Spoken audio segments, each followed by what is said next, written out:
It's good to see you today. We're going to be looking in Exodus chapter 1. Our hymn today is Cast All Your Burdens on Jesus. Soul, are you weary of life's heavy load? Cast all your burdens on Jesus. Have you grown heartsick and faint on the road? Cast all your burdens on Him. Cast all your burdens on Jesus. Take every sorrow to Him. Ask Him in prayer, He your troubles will share. Cast all your burdens on Him. Wasn't familiar with this one. This one is in Sacred Selections, if you're familiar with that hymn book. And if you are, you're probably familiar with the author of this hymn. Verse 2, Have you grown tired of the toils of the day? Cast all your burdens on Jesus. You will find rest at the end of the way. Cast all your burdens on Him. Cast all your burdens on Jesus. Take every sorrow to Him.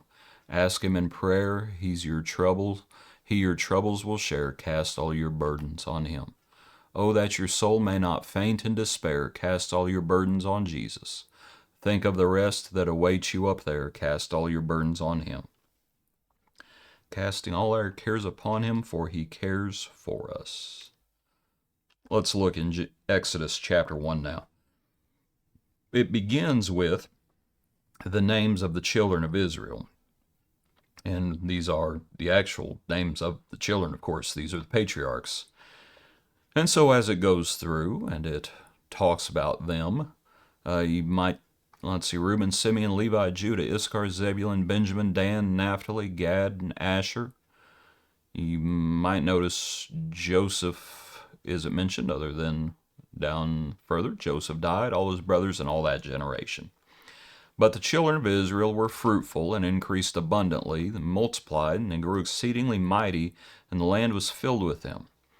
Now there arose a new king over Egypt who did not know Joseph. Of course, the other king, prior Pharaoh, he had promoted Joseph, but this one did not know Joseph. And he said to his people, Look, the people of children of Israel are more and mightier than we. Come, let us deal shrewdly with them, lest they multiply, and it happen in the event of war, that they also join our enemies and fight against us, and so go up out of the land. Therefore they set taskmasters over them to afflict them with their burdens, and they built for Pharaoh supply cities, Pithom and Ramses. But the more they afflicted them, the more they multiplied and grew, and they were in dread of the children of Israel. So the Egyptians made the children of Israel serve with rigor.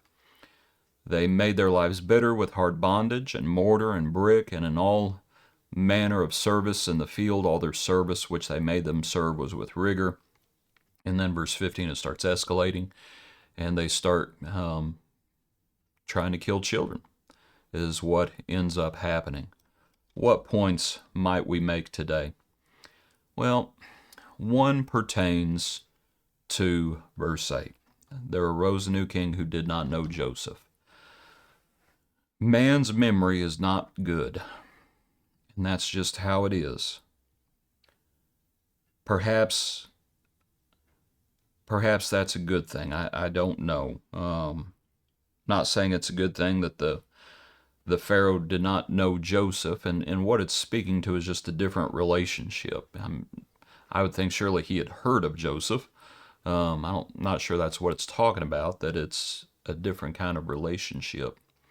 He was not honoring the one who saved them, frankly. But anyway, that'd be the Lord. But man's memory is not good.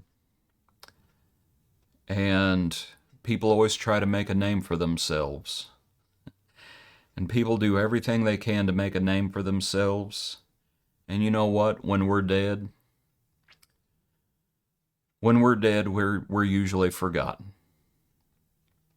We're usually forgotten.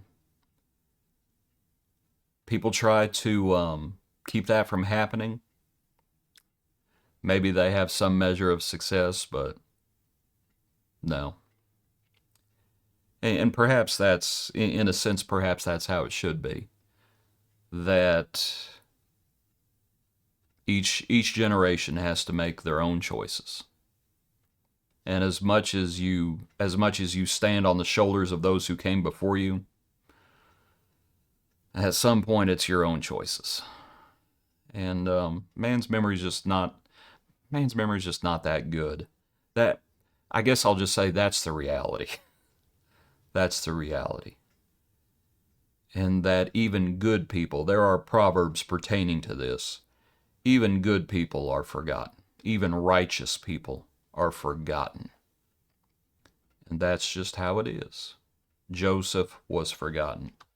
Back to the passage. The second point I want to make is how the world is. Here they are, and they're prospering. And the Egyptian reaction is they become afraid and envious. Right? And that's how the world is. The world is afraid, and they can be envious. They can be envious. You know, when you're afraid of what's going to happen. Did they have anything to be afraid of concerning Israel? No. And so this whole thing begins illogically. Here Israel is, and they're growing mighty. And they say they might rise up against us. And so there's a little bit of paranoia there. The world can be paranoid.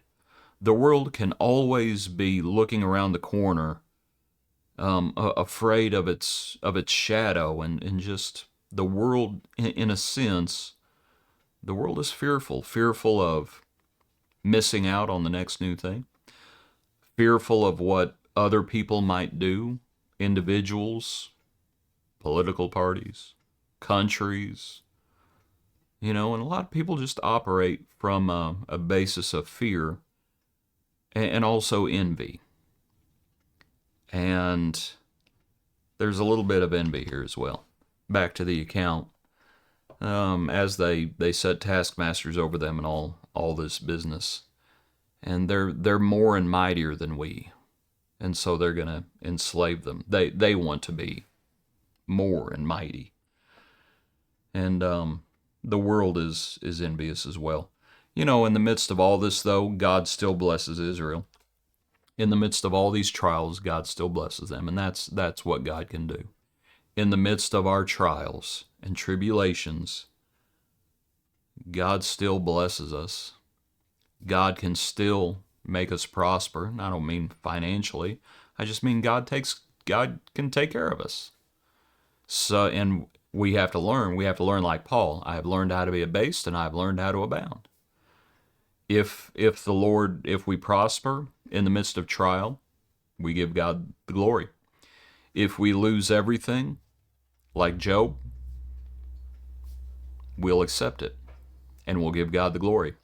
And saying all this, Job did not sin with his lips. You might consider it. Naked we came, and naked we shall return. With food and clothing we shall be content. And we give God the glory. In the midst of trials, God still took care of Israel. Appreciate you. Hope you have a good day. Join us tomorrow for another portion of our daily praise.